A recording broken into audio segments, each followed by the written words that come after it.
Shalom anak-anakku, ketemu lagi dengan saya Ibu Niwalmas di dalam kelas pembelajaran pendidikan agama Kristen dan budi pekerti.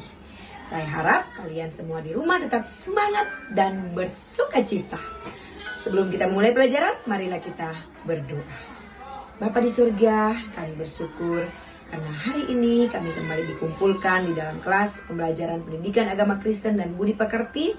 Biarlah kiranya Tuhan memberkati kami, Tuhan menolong kami, baik itu ibu guru yang mengajar maupun kami sebagai siswa-siswi yang mendengarkan, supaya kami fokus, kami serius, dan kami boleh memperoleh hal yang baik di dalam pembelajaran ini untuk kami berlakukan di dalam kehidupan kami sehari-hari.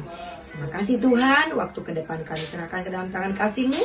Di dalam nama Tuhan Yesus Kristus kami sudah berdoa dan bersyukur. Amin. Ya, anak-anakku sekalian, kita akan belajar hari ini dengan tema yaitu hidup beriman. Nah, kita masih tetap menggunakan buku dari Kementerian Pendidikan dan juga kita combine dengan buku BPK. Lalu buku utama kita adalah Alkitab. Jadi, kalau kalian belajar harus membawa Alkitab, membawa buku tulis, catatan, membawa alat tulis. Kalau sebentar ada hal-hal yang penting, kalian boleh catat. Oke anak-anakku, siap belajar ya? Semangat! Ya, anak-anakku sekalian, sebagaimana tadi sudah sampaikan di awal bahwa tema kita hari ini adalah hidup beriman, masih di dalam bab 1. Nah, kata beriman itu dibahas di dalam Alkitab, baik perjanjian lama juga perjanjian baru. Apa sih arti kata iman di dalam perjanjian lama? Iman dari bahasa Ibrani yaitu aman, artinya berpegang teguh. Berpegang teguh pada suatu keyakinan karena keyakinan itu dapat diandalkan. Iman digunakan untuk menggambarkan suatu keadaan ketika seseorang memiliki rasa percaya diri untuk bersandar pada sesuatu atau pada seseorang yang dapat diandalkan karena dianggap benar. Ya, kita tahu bersama bahwa di dalam perjanjian lama pada saat itu bangsa Israel sebagai orang-orang yang beriman kepada Tuhan. Mereka menanggalkan semua bentuk-bentuk penyembahan berhala, penyembahan kepada patung, lalu hati mereka berpaut dan bersandar hanya kepada Tuhan. Namun, kita tahu bahwa di dalam perjalanan kehidupan bangsa Israel, mereka juga terkadang nakal, terkadang melawan perintah Tuhan. Lalu Tuhan menghukum mereka, tapi ketika mereka datang bertobat minta ampun, Tuhan mengampuni mereka. Ya, anak-anakku sekalian, masih di dalam pengertian iman. Iman dalam PL tidak berdasarkan pengetahuan atau memahami, melainkan pada perasaan yang bersifat percaya. Maksudnya adalah bangsa Israel tidak hanya sekedar mengetahui bahwa ada Allah pencipta, tidak hanya memahami, tetapi setelah mengetahui, mereka merasakan bahwa Allah itu ada, sehingga mereka percaya kepadanya, mereka bersandar kepadanya.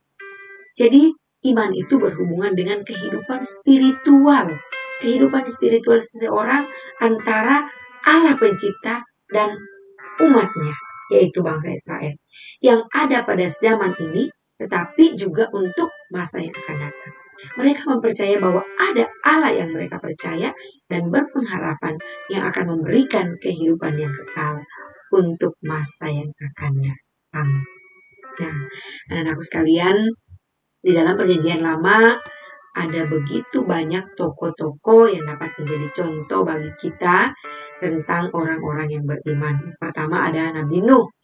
Mungkin kalau anak-anakku sekalian rajin sekolah minggu, kalian akan mengingat tentang kisah Bapak Nuh, di mana dia adalah seorang Nabi Tuhan yang diminta oleh Tuhan untuk membuat bahtera di sebuah daratan, dan kemudian banyak orang yang mengolok-olok dia Tetapi Nuh tetap menyelesaikan pekerjaannya karena dia yakin bahwa apa yang Tuhan minta, apa yang Tuhan suruh itu pasti terjadi. Lalu kemudian Bapak Abraham, kita masih ingat pelajaran minggu lalu, Abraham dikenal sebagai bapak orang beriman. Kenapa?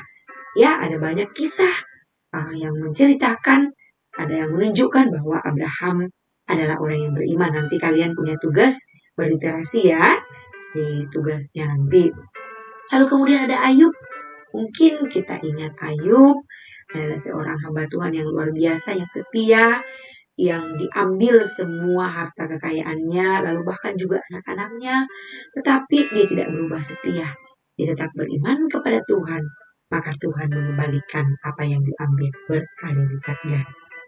Lalu ada Musa yang dipakai oleh Tuhan luar biasa, dipakai oleh Tuhan untuk memimpin bangsa Israel dari negeri perbudakan Mesir menuju tanah perjanjian. Musa dipakai Tuhan dengan luar biasa. Lalu kemudian ada Daniel.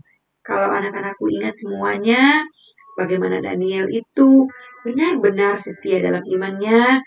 Dia rela untuk dibuang ke gua singa. Yang penting, dia tetap tidak berubah setia kepada Tuhan. Dan apa yang terjadi? Tuhan menolong dia sehingga dia tidak diterkam oleh singa-singa yang galak yang ada di dalam musuh. Ya, selain di dalam perjanjian lama, kata iman juga dibahas di dalam perjanjian baru. Apa sih kata iman di dalam perjanjian baru? Kata iman dalam bahasa Yunani, yaitu bahasa aslinya perjanjian baru, merupakan kata sifat. Kata kerjanya adalah percaya. Keduanya menggambarkan hubungan antara manusia, yaitu umat atau seseorang, dengan Allahnya, penciptanya yang dipercayai. Jadi ada hubungan, baik itu Allah sebagai pencipta dan manusia sebagai umatnya, lalu manusia atau umat ini percaya kepada Allahnya, beriman, berpegang teguh, berpengharapan kepada Allahnya sebagai pencipta. Nah, kita juga akan belajar ada beberapa tokoh orang-orang yang beriman di dalam perjanjian baru, ada banyak ya. Ini saya ambil dari beberapa contohnya, ini juga terdapat di dalam buku paket. Ada perempuan Kanaan. Dapat kalian baca di dalam Matius 15 ayat 21 hingga ayatnya yang ke-28. Di situ diceritakan, nanti kalian akan cari tahu kenapa sih perempuan Kanaan itu, apa yang dia lakukan sehingga dia disebut sebagai orang beriman.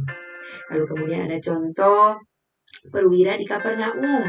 Nah, perwira di Kapernaum ini imannya dipuji oleh Tuhan Yesus karena dia katakan bahwa tidak ada di antara orang Israel yang imannya sebesar seperti dia. Kenapa sih? Apa yang dia lakukan? Itu dapat kalian baca di dalam Lukas pasal 7 ayat 1 hingga ayatnya yang ke-10. Lalu kemudian ada Bapak Stefanus yang dia rela dirajam batu, bahkan mati di tempat saat itu. Karena apa? Karena dia memilih untuk mempertahankan iman kepada Yesus Kristus. Dapat kalian baca di dalam Kisah Para Rasul pasal 7 ayat 1 hingga ayatnya yang ke-10. Lalu kemudian para rasul Yesus Kristus, baik itu 12 rasul pertama yang dipanggil, tetapi akhirnya Yudas Iskariot mengkhianat. Dan lalu kemudian juga ada Rasul Paulus yang dipakai oleh Tuhan. Mereka-mereka ini dipakai oleh Tuhan secara luar biasa, memberitakan Injil, yang tidak pantang menyerah, rela dianiaya, bahkan rela mati karena mempertahankan iman kepada Tuhan. Nah, kita sudah belajar tentang apa itu iman dalam perjanjian lama, iman dalam perjanjian baru. Sekarang bagaimana caranya kita untuk memelihara iman? Mana caranya supaya kita tetap bisa mempertahankan iman kita, memelihara iman kita agar terus ada dan terus bertumbuh. Kita tahu tadi bahwa iman adalah berpegang teguh pada suatu keyakinan, karena keyakinan itu dapat diandalkan. Kepada siapa kita berpegang teguh? Yaitu kepada Tuhan Yesus. Bagaimana memelihara iman kita? Karena kita tahu bahwa di dalam kehidupan ini ada banyak hal, ada banyak masalah yang dapat membuat iman kita menjadi goyah, menjadi kendor, menjadi lupa, atau bahkan meninggalkan Tuhan. Nah, kita harus pelihara. Bagaimana caranya? Yang pertama adalah berdoa. Ayo, siapa anak-anakku yang di sini malas berdoa? Yuk, mulai sekarang kita harus rajin berdoa ya. Karena dengan kita rajin berdoa, kita berkomunikasi dengan Tuhan, kita berbicara kepada Tuhan, menyampaikan pergumulan kita, menyampaikan keluh kesah kita, meminta kepada Tuhan, itu melalui doa. Dan kita menjadi erat dengan Tuhan, kita bisa mempertahankan iman ketika kita rajin berdoa. Lalu yang kedua adalah membaca Alkitab atau membaca firman Tuhan. Kita tahu bahwa Alkitab adalah firman Tuhan dan kita bisa tahu apa yang baik, apa yang tidak baik, apa yang harus kita lakukan, apa yang tidak boleh kita lakukan. Itu dengan membaca Alkitab. Karena itu anak-anakku, rajin-rajinlah membaca Alkitab. Lalu apa yang kita lakukan selanjutnya? Kita juga diminta untuk selalu rajin bersekutu. Di dalam persekutuan, kita berdoa, membaca firman Tuhan, merenungkan firman Tuhan, kita menaikkan pujian penyembahan, saling mendoakan, saling menguatkan. Jadi jangan kalian mengatakan, oh sekarang kan lagi pandemi, tempat ibadah ditutup, gereja-gereja ditutup, tempat-tempat persekutuan ditutup. Betul sekali, pintu-pintu gereja ditutup, tetapi pintu-pintu ibadah melalui online terbuka lebar untuk kalian. Ya, melalui YouTube, melalui Zoom, Google Meet, atau apapun itu. Banyak sekali yang dapat bisa kalian ikuti melalui media-media online ya. Baik itu kalian bergabung di gereja, tempat kalian terdaftar, ataupun juga di gereja manapun, di ibadah-ibadah online manapun, kalian bisa ikut. Yang penting itu bisa membangun iman kalian untuk tetap terpelihara. Kemudian anakku, ada disebut biasakan hidup yang benar. Belajarlah anak-anakku untuk selalu membiasakan hidup benar. Karena contohnya, ketika kalian terbiasa nyontek, lalu kalian nyontek lagi, itu menjadi hal biasa. Tapi ketika kalian tidak terbiasa nyontek, kalian terbiasa untuk mengerjakan pekerjaan sendiri, maka satu kali kalian nyontek, pasti hati nurani kalian terganggu. Nah, hanya itu, biasakanlah hidup dengan baik, biasakanlah hidup dengan benar, dan tentu itu akan memelihara iman kalian. Nah, tentunya iman kita harus aktif. Maksudnya begini, kita katakan bahwa saya percaya, saya beriman, saya berpegang teguh pada Tuhan Yesus. Tapi hanya di mulut. Namun kita tidak praktekkan. Kalau dikatakan aktif berarti kita aktif. Kita buktikan melalui perbuatan kita. Ya, sebagaimana dikatakan bahwa kita iman itu harus dibuktikan dengan perbuatan sehari-hari. Orang beriman itu akan terlihat dari cara hidupnya sehari-hari, dari buah-buah kehidupan.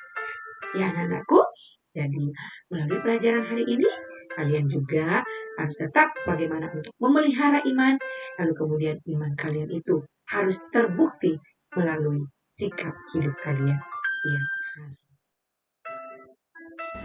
Oke anak-anakku, jadi kesimpulan bagi kita pada hari ini, kita baca sama-sama di bawah ya, bahwa bagi orang Kristen, beriman berarti berpegang teguh kepada keyakinan yang dimiliki tentang Yesus Kristus sebagai Tuhan dan Juru Selamat. Dalam keyakinan itu, kamu percaya dan meyakini bahwa Yesus Kristus telah menyelamatkan kamu dari dosanya. Karena kamu telah diselamatkan, maka kamu menanggapi anugerah keselamatan itu dengan melakukan semua perintahnya. Untuk itu, kamu harus rajin berdoa, rajin membaca firman Tuhan, dan rajin selalu bersekutu. Baik anak-anakku, kita sudah selesai materi. Saatnya kalian akan mengerjakan tugas ya. Itu dapat kalian lihat pada Google Classroom. Ibu sudah mengirim pada Google Classroom. Dan tugasnya adalah kalian memilih salah satu tokoh Alkitab yang disebut sebagai orang beriman. Boleh dari PL, boleh juga dari PB, salah satu saja. Kalian pilih, lalu kalian ceritakan kenapa mereka disebut sebagai orang beriman, apa alasannya, lalu kemudian apa tantangan yang mereka hadapi tetapi mereka tetap memegang janjinya. Ya, dikerjakan tugasnya, dikirim pada Google Classroom tepat waktu, belajar untuk selalu tepat waktu. Baik anak-anakku sekalian, demikian pelajaran hari ini. Marilah kita berdoa. Bapa di sorga, Bapa yang kami sembah di dalam nama Tuhan Yesus Kristus, kami sungguh bersyukur Tuhan bahwa hari ini kami boleh belajar satu topik tentang hidup beriman. Bahwa kami sebagai anak-anak Tuhan yang telah diselamatkan, kami berpegang teguh pada keyakinan kami karena kami percaya bahwa Tuhan Yesus sanggup menyelamatkan kami. Dan sebagai orang-orang yang sudah ditebus, kami harus bisa memelihara iman kami. Dan caranya adalah kami selalu rajin untuk mempersekutukan diri dengan Tuhan. Kami rajin berdoa dan membaca firman Tuhan. Tolong kami anak-anak-Mu Tuhan, supaya kami senantiasa menjadi anak-anak yang setia di dalam memelihara iman dan mempraktekkan iman kami dalam kehidupan sehari-hari. Terima kasih Bapa di sorga, di dalam nama Tuhan Yesus Kristus kami berdoa. Amin. Demikian pembelajaran kita hari ini. Jangan lupa untuk selalu di rumah, jaga kesehatan, dan sampai jumpa pada minggu depan.